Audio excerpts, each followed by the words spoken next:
film India pertama kali masuk Indonesia di TV itu saya yang bawa sampai 2018 dan saya mulai gabung di UHAMKA. TV pun nggak kalah juga. Nyatanya TV masih berdiri kok. Yes. Iya kan? Iya benar. Walaupun di TV itu iklannya banyak, tapi uangnya tidak sebanyak iklan itu yang aslinya. Salah satu terlupakan ketika saya di BAP polisi itu salah satu ya, karena saya benar-benar nggak boleh, kalau orang Betawi bilang mingser, ya, nggak boleh pergi dari tempat itu, ya kan? Bahkan keluar mau beli makanan aja sampai nggak diizinkan kayak gitu-gitu tuh pengalaman seru.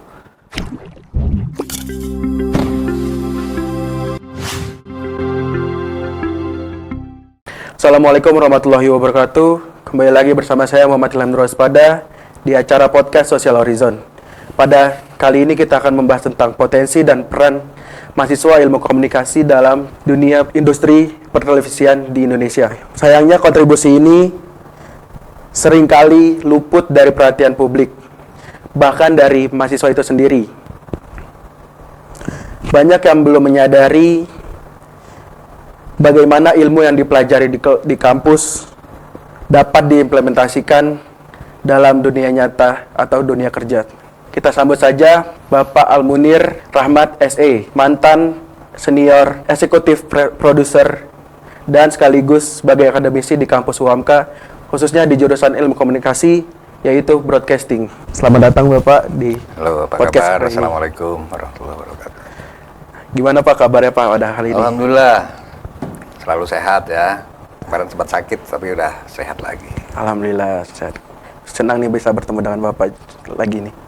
Nah, dengar-dengar nih kemarin pengalaman Bapak lumayan banyak nih Pak. Bisa nggak sih diceritain ke teman-teman di rumah pengalaman Bapak itu apa aja? Katanya dengar-dengar tuh Bapak sebagai eksekutif produsernya nih di salah satu stasiun televisi. Boleh dijelasin Pak ke teman-teman? Baik, ini perjalanan panjang tapi saya jelaskan secara singkat saja ya. Selamat berjumpa podcaster apa tadi namanya? Social Horizon. Social Horizon. Mudah-mudahan ini menjadi media yang bagus buat kita semuanya, UHAMKA juga para pemirsa semuanya. Perjalanan saya cukup panjang, itu diawali dari Pustekom. Pustekom itu Pusat Teknologi Komunikasi, P dan K. Jadi dulu saya pegawai negeri tuh 10 tahun. Ya kan, disitulah saya walaupun disiplin ilmu saya di bidang ekonomi, tapi di situ saya memperdalam tentang broadcasting, ya. Saya kebetulan dapat kesempatan juga sekolah di Belanda tentang multimedia waktu itu. Terus kemudian juga saya belajar di IPTAR yang di Malaysia itu. Kalau yang di Belanda itu ada Teleak, itu adalah lembaga bantuan negara Belanda untuk Indonesia. Saya juga USAID, United States Aid, ya, United States of America ya, USAID. Nah di situ saya belajar juga 1000 jam itu tentang production, TV production dan programming TV. Nah dari situ setelah 10 tahun saya TPI berdiri. TPI itu kamu nggak tahu ya? Belum tahu Pak. Belum tahu, belum lahir karena itu tahun 90-an. Kalian kan generasi 2000 ya? Iya 2000 Pak. Ya itu tahun 90-an berdirilah TPI, Mbak Tutut, Siti Hardianti Rukmana berdiri. Nah karena kebetulan mendirikan TV Pendidikan Indonesia, makanya dari stasiun TV itu membutuhkan Pusat Teknologi Komunikasi, Pustekom ya. Jadi dulu Pustekom itu juga ketika RCTI pernah pakai studio kita. Dulu kan RCTI awal berdiri itu 89 itu belum ada studio kan. Jadi kalau studio Pustekom tuh karena dulu dia mereka dengan Distara ya, itu PH. Nah oke, kita diperbatukan di TPI. Saya ikut mendirikan TV Pendidikan Indonesia dari mulai pola. Saya dulu di programming. Pola 2 jam, 4 jam. Terus kemudian 8 jam, 12 jam sampai 24 jam. Nah, saya juga jualan program dulu dan saya juga sebagai programming di bagian Ken program, ya kan, pembelian ya, acquisition waktu itu. Sempat juga alhamdulillah ke Cannes ya, Nice, Prancis sana, itu buat festival film dunia itu kita memilih program. Bahkan ada sejarah yang seru, film India pertama kali masuk Indonesia di TV itu saya yang bawa waktu itu. Dulu masih ada bioskop India tuh di Senen, di daerah kantor pos besar Jakarta itu gitu. Tapi dengan adanya TV menyiarkan film India, akhirnya mereka berkurang penontonnya dan close, bubar. Nah, setelah itu perpanjangan berikutnya saya di TPI, kemudian saya pindah ke SCTV itu tahun 97. Udah 97, Iya. belum lahir juga ya. belum. 97 sampai kemarin 2017 kumlot, lulus kumlot. Kenapa kumlot? Ya karena saya selesai di situ sampai pensiun dan diperpanjang. Artinya nggak ada masalah, artinya kumlot di situ ya kan. Iya. Nah, sampai 2018 dan saya mulai gabung di UHAMKA. Perjalanan panjang, pengalaman panjang, kalau di production dan di marketing, programming itu pengalaman panjang sekali. Oke. Jadi alhamdulillah itu ya. Oke. Tadi Bapak menyebutkan kalau Bapak itu mendapat bantuan untuk sekolah di luar negeri. Bapak bisa nggak sih Pak ngasih kisi-kisi lah untuk teman-teman di rumah yang mau melanjutkan seperti S2 di luar negeri itu seperti apa atau ingin mencari gitu? Ini menarik, pertanyaan menarik ya. Jadi buat teman-teman dari UHAMKA maupun pemirsa, penonton ya di yang lainnya, bahwa di dalam dunia broadcasting itu salah satu faktor mutlak adalah harus bisa bahasa Inggris, bahasa internasional ya. Jadi salah satunya saya dulu juga alhamdulillah TOEFL lulus, kan harus tes. Iya. Kalau untuk pendidikan ke luar negeri kan harus lulus TOEFL. Iya. Ya, jadi salah satunya itu bahasa Inggris. Yang kedua skill, kemampuan apa bidang kita. Jadi kalau kita jangan bias. Ketika kalian ambil jurusan broadcasting, kemudian PR, itu harus konsentrasi di PR karena things to do-nya di PR beda sistem pendekatannya dengan bagaimana pengen menjadi presenter, beda dengan pengen menjadi produser, pengen menjadi kru, kameramen dan seterusnya ya. Jadi kalian harus betul-betul fokus. Tapi yang paling utama banget bahasa Inggris harus kalian teman-teman di rumah kuasai. Bahasa Inggris itu nggak mahal sebetulnya. Tidak harus sekarang kan banyak tempat-tempat kursus mahal, bimbel kursus mahal. Saya dulu termasuk enggak loh. Cuman apa yang saya lakukan, dulu kebetulan saya di MUHI, karena saya SMP, SMA itu di Muhammadiyah semua, di Muhammadiyah 1 Yogyakarta, di MUHI, itu saya jadi guide tuh, di Malioboro kan ada di Jogja itu. Jadi saya sambil memperdalam bahasa Inggris di situ. Oh berarti Bapak sambil ngobrol juga dengan turis gitu? Lah iyalah, karena apa? Komunikasi paling intinya adalah apa? Interaksi satu sama lain. Kalian ngerti, gua ngerti, yang kita ngobrol ngerti, gitu ya. Nah, terus satu lagi apa? Satu hari apalin satu kata. Kuncinya itu juga. Secara nggak terasa nanti nggak sadar sebulan minimal 25 kata kita kuasain karena dalam bahasa Inggris kan ada bentuk sekarang, bentuk sekarang, masa lalu dan akan datang. Terus kita lanjut ke pertanyaan kedua. Apakah mahasiswa ilmu komunikasi memiliki ruang yang cukup untuk praktik langsung di dunia industri pertelevisian? Oke, kembali lagi nih pertanyaan bagus juga. Saya akan memberikan insight sedikit buat teman-teman dimanapun berada yang mengambil komunikasi bil khusus broadcasting, ya kan? Tidak ada ruginya dan sangat bermanfaat banget, ya kan? Kalau kalian mungkin tidak sempat pendidikan ke luar negeri, kalian tidak sempat mendapatkan pendidikan khusus tentang broadcasting, ya kan? Di komunikasi ini kita menyediakan, terutama di UHAMKA juga, saya salut nih UHAMKA, dan bahkan ada beberapa teman-teman UHAMKA yang juga sudah aktif di beberapa stasiun TV. Wow. Ada itu, ya. Nah, di sini pengertiannya adalah poinnya adalah bahwa kita harus sungguh-sungguh. Ini kebanyakan mahasiswa sudah dibiayain sama orang tuanya, dan ini saya sering sampaikan di kelas, ya kan, belajar suka-suka. Semaunya, ya kan? Banyak semaunya. Malah saya salut ada beberapa mahasiswa yang sudah pada bekerja tuh. Karena apa? Dia tahu susahnya cari duit, artinya belajar pun sungguh-sungguh. Saya dulu sekolah, saya cari duit sendiri. Karena saya termasuk keluarga besar ya, saya nomor sekian dari sekian banyak bersaudara itu gitu ya. Jadi saya dulu juga cari uang untuk kuliah. Artinya kita sungguh-sungguh belajarnya. Nah, teman-teman mahasiswa di UHAMKA maupun yang di tempat lain, ketika kita masih di meja belajar, sungguh-sungguh tuh, ya kan?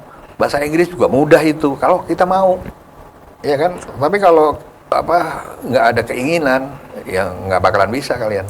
Jadi kuncinya itu dengan kita harus menguasai apa yang kita bisa dan kita pelajari dengan sungguh-sungguh begitu. Menguasai itu dengan cara memperdalam dan sungguh-sungguh di situ di dalamnya. Seperti itu teman-teman. Di Islam kan dikatakan juga manjada, wajada. Wajada, siapa sungguh-sungguh itu janji loh. Iya, benar Pak. Oke, kita lanjut ke pertanyaan ketiga ya, Pak. Ya. Bagaimana industri pertelevisian ini memandang peran generasi muda, khususnya mahasiswa ilmu komunikasi, dalam proses kreatif dan pengambilan keputusan editorial? Bagaimana industri TV? Agak berat nih pertanyaannya nih ya. Itu kita skip. Ini. Nggak apa-apa, Kita ganti aja, Pak. Nggak apa-apa. Bentar. Bagaimana industri TV? Bagaimana industri TV pertelevisian ini saat ini memandang peran generasi muda? Tuh. Sebetulnya industri TV ya, walaupun kemarin ada isu-isu banyak, ada apa namanya PHK massal, no isu ya. Artinya apa? Kita sudah mengalami beberapa peralihan-peralihan dari analog sampai ke digital, berubah, ada STB, set top box yang TV akhirnya juga berjalan juga. Nah, sekarang banyak munculnya sosial media ya, media sosial itu diawali dari 2013 dulu. Porsi iklan pun, pembagian iklan 2013 itu datanya masih 80% dipegang TV.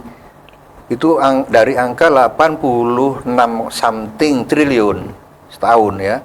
Dan data di 2023 itu sudah berkembang terus. Ya kan, industri periklanan ya. Sehingga di tahun itu posisinya setelah Covid itu pun masih 267 triliun. Dan baru turun 20%. Ya, 20% diambil oleh 15 oleh sosial media, yang 5% berbagi-bagi itu radio, koran dan seterusnya. Terbagi lagi ya, Pak. Nah, sekarang bagaimana sikap industri TV? Welcome, cuman welcome-nya ke siapa? Orang-orang yang kreatif. Karena apa? TV works is a creative works. Pekerjaan TV itu pekerjaan kreatif. Dan saya bisa buktikan beberapa program TV selama saya kerja di industri TV, kalau istilah sekarang viral. Ya, Ratingnya tinggi-tinggi. Memang ya pesaingin waktu itu masih terbatas ya, media sosial kan. Anak-anak muda sekarang lebih banyak ke sosmed daripada TV ya. Oke. Nah, menurut Bapak nih, generasi sekarang itu masih terpaku dengan media sosial atau enggak sih, Pak? Tadi kan sekarang tuh generasi cuma bisa bermain dengan media sosialnya aja. Ya. Iya. Menurut Bapak tuh seperti apa Pak sekarang? Itu sebuah kenyataan yang tidak bisa kita pungkiri, ya kan, bahwa generasi sekarang, kalau saya tanya kamu aja, sehari pernah nonton TV nggak? Kadang-kadang nggak sempet. Iya benar, Pak. Lebih banyak main di sini, iya, ya kan, entah itu Instagram, apalagi TikTok, Facebook, Twitter, WA dan seterusnya. Itu tidak bisa kita pungkiri. Tapi ada tapinya. TV pun nggak kalah juga. Nyatanya TV masih berdiri kok. Iya, ya kan? Iya benar. Walaupun di TV itu iklannya banyak, tapi uangnya tidak sebanyak iklan itu yang aslinya sebetulnya kan. Ada dari sumber yang dipercaya saya terima itu bahwa kalau dilihat kalian nonton TV itu iklannya banyak tuh. Iya, bosan gitu. Sampai banyak banget. Iya, saking banyaknya. Itu banyak bonus. Ya. Karena mereka bersaing itu. Tapi pemasukan kurang. Jadi mereka juga agak sedikit juga migrasi ke dunia media sosial media. Oke. Ini saya pernah baca di berita nih Pak. Ini saya ingin bertanya di luar pertanyaan aja. Oke. Menurut Bapak gimana sih Pak? Kan ini ada channel televisi yang namanya Net nih. Maaf ya saya sebut namanya Net TV. Itu dihapus Pak dari televisi. Menurut Bapak tuh gimana? Kan Bapak selaku eksekutif produser ini. Net TV, iya, Net TV. Iya. Yang Net kemarin TV. Iya. Dipimpin yang pernah menjadi menteri Kominfo itu. Iya. Menurut Bapak gimana Pak? Jadi sebetulnya begini ya, kalau pendapat saya nih, ya kan saya 45 tahun, 43 tahun lah, saya tahu lah sedikit-sedikit. Walaupun saya tidak terjun langsung di industri ke manajemen yang terlalu dalam, tapi setiap manajemen TV itu memiliki anggota atau tim manajemen yang berbeda-beda. Ya, contoh, sebelum Trans 7, yang sekarang Trans 7, dulu TV 7. Iya. Sebelum TV 7, dulu La TV. La TV which is punya Pak Abdul Latif, menteri. Ya, Pak, yang punya Sarinah. Iya. Ya. Cuman karena mereka memegang beberapa bisnis, jadi banyak yang penghasilan dari La TV ini, yang dari TV disupport ke Garmen, ke Sarinah and the Gang, seperti itu. Jadi timpang.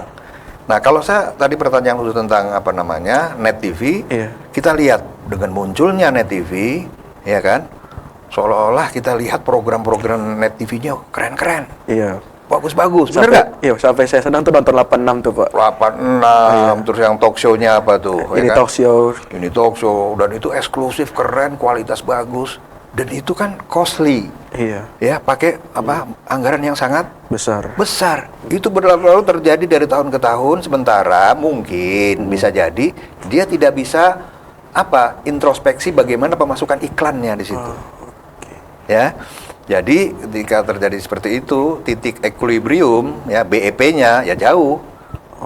Jangankan BEP yang ada nombok, rugi.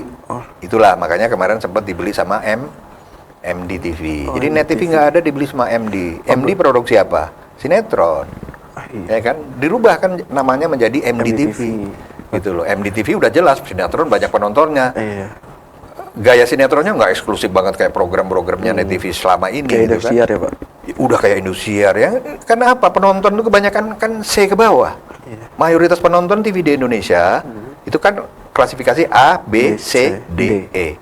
C ke bawah itu mayoritas penonton TV yang ada di Indonesia.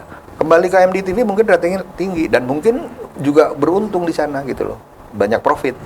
Oke, kita lanjut pertanyaan berikutnya, Pak.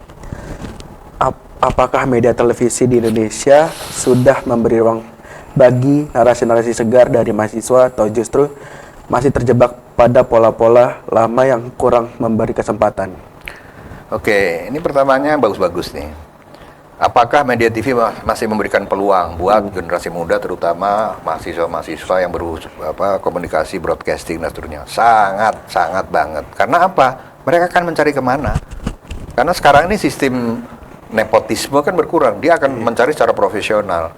Masih ingat gak dulu Trans TV beberapa tahun lalu? Atau kamu udah ini apa belum? Dia bahkan rekrutmen karyawan untuk Trans di Gelora Bung Karno. Kayak ujian mau masuk perguruan negeri tuh. Kayak apa sekarang? ribuan. Apa kalau dulu simpan maru? Apa sekarang kalau penerimaan perguruan tinggi Open recruitment. Hah? Perguruan tinggi. SMBP. SMBP. Ribuan tuh sana. Ya memang ada di situ ada Banyak fungsi peminatnya. Ada di situ fungsi PRing juga. Wah, Trans keren nih, bikin rekrutmen aja sampai melibatkan puluhan ribu orang yang daftar, yang diterima paling berapa orang gitu loh. Dia mengeluarkan dana itu, dana PRing untuk biar ini ada campaign, ada fungsi campaign. Nah, kembali ke pertanyaan, sangat masih memberikan peluang. Makanya di mahasiswa di UHAMKA ini pun, karena kebetulan saya juga mantan SCTV, ya kan, MTech Group, which is industri TV yang terbesar di Indonesia sekarang ini, kita sering ajak tuh, ya, kunjungan, kalau ada syuting di sana, SCTV Music Award, SMA itu nanti tanggal 17 Juni, terus kemudian kemarin kita bikin Liputan 6 Award, ya kan, Asia TV Award, Pertamina Award, itu Liputan 6 gitu. Kita tujuannya apa? Saling mengenalkan ke mahasiswa-mahasiswa itu, cara produksi begini. Belum lagi, nanti nggak lama lagi kita akan ada kunjungan lagi khusus ke SCTV dapurnya Liputan 6. Studionya lah ya, Pak. Studionya kita perkenalkan. Kalau selama ini hanya teori-teori, editing begini, syuting begini, teleprompter kayak bisa nyoba di sana tuh. Itu ada dari PR yang handal dari SCTV menjelaskan semuanya tuh tentang MTech Group, bahkan bisa kenal, bisa memberikan peluang untuk magang.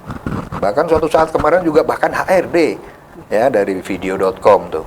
Iya, sempat baca juga. Iya, itu memberikan kesempatan. Ayo silakan anak-anak yang semester berapa nanti berumah jam hubungi saya. Nah, itu kan artinya peluang besar karena mereka industri tetap butuh. Ya. Kita CSC boleh kali Pak untuk kunjungan ke industri gitu, ke televisi, salah satunya ke SCTV, Pak. Siapa tahu kita bisa belajar di sana gitu tentang kamera. Pertanyaannya apa tadi berarti? Itu tadi minta kunjungan, Pak, ke sana. Loh, selama saya ngajar di UHAMKA, selalu setiap kesempatan semester ya, selalu saya bawa teman-teman berkunjung. Walaupun itu berupa kunjungan untuk menghadiri program yang dapat sertifikat juga dari CTV, ya kan? Iya, jadi saya sampaikan tadi bahwa selama saya ngajar dari 2018 di sini, berapa kali saya membawa kunjungan teman-teman ini di MTech Group sana, di MTech City Indosiar sana dan Mogot, atau bahkan di Liputan 6 SCTV. Di situ bisa berkenalan dengan produser, bisa mengenal peralatan-peralatan produksi berita, terutama. Yang lebih profesional ya Pak? Ya, mereka udah sangat profesional lah. Iya benar. Industri TV terbesar di Indonesia kok mereka itu. Oke, pertanyaan terakhir nih Pak. Dengan meningkatnya konsumsi media digital dan kekurangnya audiens televisi konvensional, apakah mahasiswa ilmu komunikasi masih relevan untuk diarahkan ke industri pertelevisian? Begini, sebetulnya pertanyaan lain adalah apakah masih worth it kita ngambil jurusan broadcasting? Ya betul, seperti itu Pak. Untuk yang khususnya di UHAMK atau jurusan broadcasting yang lain, kita harus tetap optimis, ya kan? Mereka akan sangat memberikan peluang besar buat kita, ya kan? Karena minimal begini, saya selalu di kelas juga mengatakan bahwa kalian belajar di sini broadcasting, saya tidak ingin kalian selalu pengen cita-citanya bekerja di TV besar ya, televisi gitu. Tapi kita ngikutin apa arus sekarang ada nih dengan sosial media. Kita kan udah ribuan tuh podcaster, bahkan para pejabat mantan aja semuanya buka podcast. Siapa yang nggak, coba saya tanya? Nggak ada sih. Sampai Bang Ios, Pak Sutioso, ya kan? Iya. Itu pun masih buka podcast. Raja Dangdut, Rhoma Irama buka podcast juga. Iya. Abraham Samad buka podcast juga. Semua, ya kan? Semua buka podcast, ya kan? Jadi saran saya sebetulnya, kalau nanti suatu hari kita bekerja di industri pertelevisian itu, kita sudah ready. Itu satu. Yang kedua, apabila kita juga terjun menjadi praktisi sosial media, kita juga sudah ready. Karena apa? Berbagai macam sosial media yang ada, YouTube, TikTok, apapun yang sekarang ini ada nih, bisa kelihatan betul tuh kalau kalian bisa menilai. Oh, ini dikerjakan oleh tim produksi yang profesional. Oh, ini asal goblek. Asal goblek tuh asal lu bikin aja dengan background tembok yang bolong-bolong. Kejeplak ya Pak? Hah? Plak-tiplak. Iya, yang di pinggir apa. Tapi bahkan itu laku juga. Iya kan? Bagaimana membuat pembersih kaca dengan modal 7.500. Ini contoh. Backgroundnya ya apa adanya. Dia pakai celana pendek, pakai sandal jepit butut. Beli alat pembersih yang cuma harga 4.000. Beli apa lagi di mobilnya yang udah kusem dibersihin. Laku. Apalagi jebolan broadcasting. Itu harus memiliki warna lain, yang beda. Ya kan, dari angle pengambilan gambar ini sebenarnya podcast ini juga harus hasilnya bagus ya. Ini sudah mulai lighting ada. Jadi ketika membuat sesuatu apapun itu, kita harus bermain totalitas lah. Totalitas kamu. Jadi jangan setengah-setengah. Saya keluar dulu, saya sekolah di Belanda. Cuman ketika saya di SCTV dulu saya memegang program dangdut, total saya. Dan programnya booming. Ya kan? Karena kita nggak total. Kita harus total. Kita jalan di marketing, produser dangdut. Waktu itu pasti produser kan. Malu? Enggak. Gue masukin budget gede kok ke stasiun TV itu. Ya kan? Iya. Tapi program kita memang betul-betul menghasilkan. Nah, kembali lagi, apa istilahnya? Don't worry, be happy. Atau kalau yang cewek-cewek, don't worry, be married. Silakan. Ya, silakan aja. Kalau udah ada calon, ya nikah aja. Oke. Lagi. Pertanyaan terakhir sih Pak, benar-benar terakhir. Suka dukanya Bapak selama di UHAMK maupun sebagai mantan eksekutif produser Pak. Suka dukanya? Banyak banget. Boleh diceritain? Ada sukanya, ada dukanya. Sukanya ketika kita itu syuting ke luar negeri ya kita jadi jalan-jalan, itu satu, ya kan. Terus yang kedua kita banyak kenal pejabat dari mulai. Jadi kalau kita kerja sama Auri, pejabatnya Pak Cepi Hakim, itu kasau, kita langsung bisa kenal beliau, ya kan. Rindam Jaya bisa kenal Pak Andika waktu itu sampai kita deket Jadi itu salah satu apa yang harus kita maintain ya. Kalau dukanya banyak dan mungkin belum dirasakan sama praktisi lain. Saya pernah di penjara 3 hari. Karena bukan apa tuh, Pak? karena kasus, enggak. Karena apa Pak? Jadi waktu saya bikin Inbox Awards di Pulau Gadung, ada salah satu penonton manjat rigging. Oh, ini samping tenda itu apa? Ya rigging. Iya, yang dari tendanya itu. Kesetrum, meninggal. Karena yang bertanggung jawab saya di situ pimpinannya, ya saya yang di BAP, dan jangan berurusan dengan polisi deh. Di PAP ngobrol setengah jam, ntar ditinggal 5 jam, bengong aja di situ sampai 3 hari itu, ya kan? Itu salah satunya. Banyak banget. Tapi itu seru-seru sih sebetulnya. Salah satu contoh, bayangin jam 6, setengah 7 mau live, ya kan? Jam 5 di Karangpilang, Surabaya masih hujan lebat. Bayangin itu. Lapangannya tuh naik air tuh ada kira-kira 10 cm. Mau banjir lah ya, Pak. Bukan mau banjir, udah Udah tenggelam. mau banjir. Cuman ya profesionalisme teman-teman SCTV, mantan tempat saya kerja, orang teknik keren-keren. Begitu hujan berhenti, kan di daerah Jawa Timur nggak ada genangan, dia pasti Jawa Timur, Jawa Tengah, Jogja itu daerah pasir tuh. Jadi begitu genangan langsung nyerap.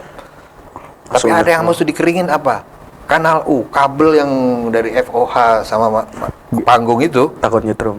bukan takut nyetrum, itu kan ngerendam. Oh, rendam. Dibongkar semua pakai hair dryer, dikeringin, clean on air.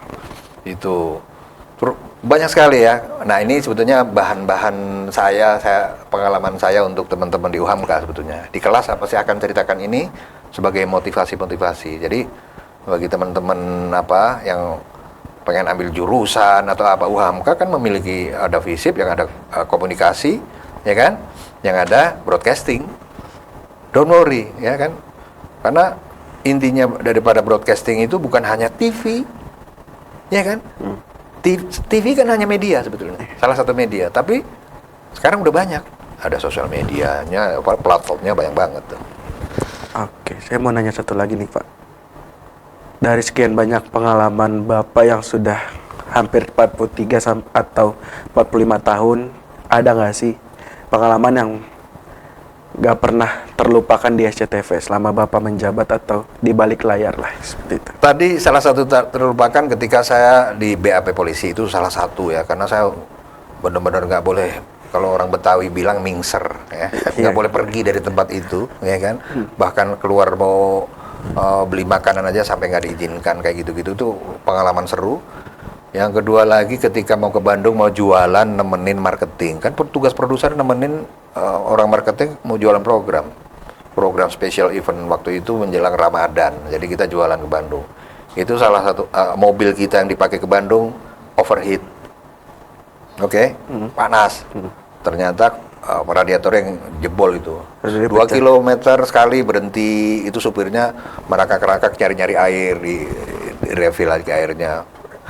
Nah, itu akhirnya keputusan kita sebagai seorang produser, saya telepon DLJR, kan ada Iya, jasa marganya. jasa marga itu yang mobil bak, mobil terbuka itu, yang kayak orang bawa mobil towing. bak, Mobil bukan towing. towing, Bukan. mobil kijang atau apa yang di belakang tempat duduk, yang kayak untuk tahanan itu, yang terbuka. Ya saya dengan orang marketing pelukan laptop dengan di tol dengan mobil terbuka itu, anginnya begitu kencang banget. Iya, Pak. Yang ibu-ibu ya itu di depan, itu salah satu. Sehingga waktu si produk itu kita nyampe sana, lupa kok naik mobil ini, Bu, kita pengen on time, ya, pengen punctual, pengen tepat waktu. Mobil kita mogok di tengah tol, jadi saya pakai ini, yang penting saya nyampe, ya kan. Akhirnya program kita dibeli. Itu salah satunya. Apalagi banyak sekali ya. Itu muncul biasanya ketika saya ngajar di kelas, saya kasihkan. Jadi terkait dengan materi apa, saya sampaikan itu materi itu, contoh-contohnya banyak banget.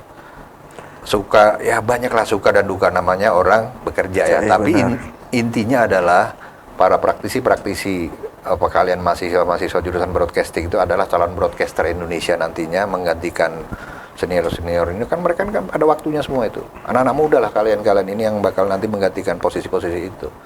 Dan jangan pernah takut dengan dengar, karena ada PHK massal.